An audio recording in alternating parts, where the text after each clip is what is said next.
Maraming nagtatanong kung bakit daw ba may lumalabas na sign-in network sa kanilang cellphone. So sa video na ito mga guys ay i-explain ko sa inyo para sa mga hindi pa lang nakakaalam. Para sa mga wala pang idea kung bakit may lumalabas na ganin sa kanilang mga cellphone ay ipapaliwanag ko sa inyo step by step kung bakit may lumalabas na sign-in to network sa inyong mga cellphone. Pero bago ang lahat mga guys, kung bago ka pa lang sa channel na ito, huwag kalimutang mag-subscribe para lagi kang notify sa mga bago pang video na ating i-upload. At kung gusto mo pang mapanood ang iba pang mga video natin, i-click mo lang yung logo ng channel natin at pumunta sa video or sa my playlist para mapanood mo yung iba pang mga video natin. Okay, let's go mga guys sa ating tutorial for today. So kapag ang cellphone niyo kasi mga guys ay may naglabas na sign-in to network, ay huwag kayong magtaka, huwag kayong kabahan kung bakit may naglabas na sign-in to network sa inyong mga cellphone.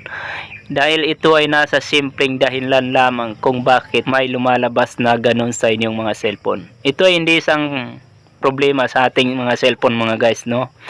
Kasi nga kapag may lumabas na ganyan sa cellphone natin, ibig sabihin wala tayong internet mga guys, wala tayong net.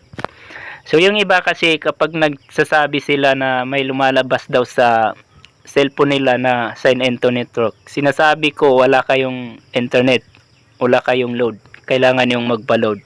Sabi nila nagpa-load na ako kahapon pa lang.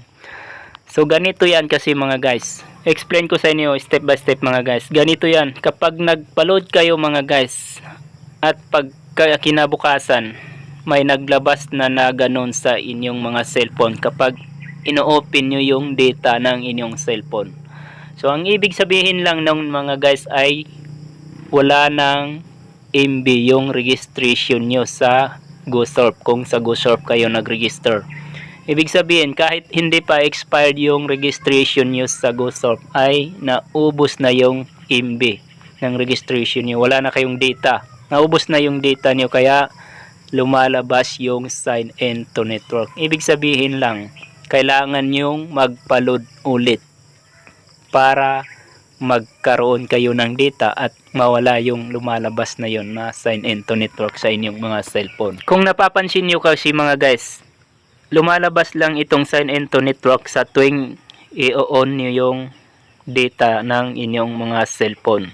So automatic pag on nyo ng data ng inyong cellphone ay lalabas agad yung sign-in to network kapag wala ng data or wala ng NB yung registration nyo sa FB10 or sa GoSurf.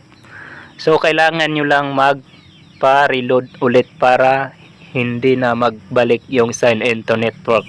For example mga guys, nagpa-load kayo ngayon ng FB10 for 3 days na 1 gig. Tapos pagkahapon naubos yung data niya.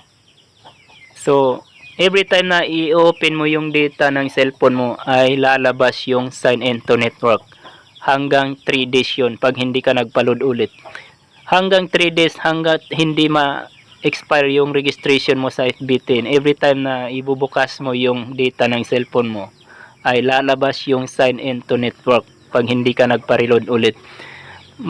Maghinto lang maglabas yung sign-in to network pag sinara mo yung data ng cellphone mo at kapag na-expired na yung 3 days na registration mo sa FB10. Okay, so sana ay nagustuhan niyo yung paliwanag ko sa video na ito mga guys about sa sign-in to network na lumalabas sa ating mga cellphone. So kailangan lang pala nating magpa-reload ulit kung may lumalabas na sign-in to network sa ating mga cellphone. So hanggang dito na lang mga guys. Kung nagustuhan mo po yung video na ito, huwag kalimutang i-like at i-share. Maraming salamat again.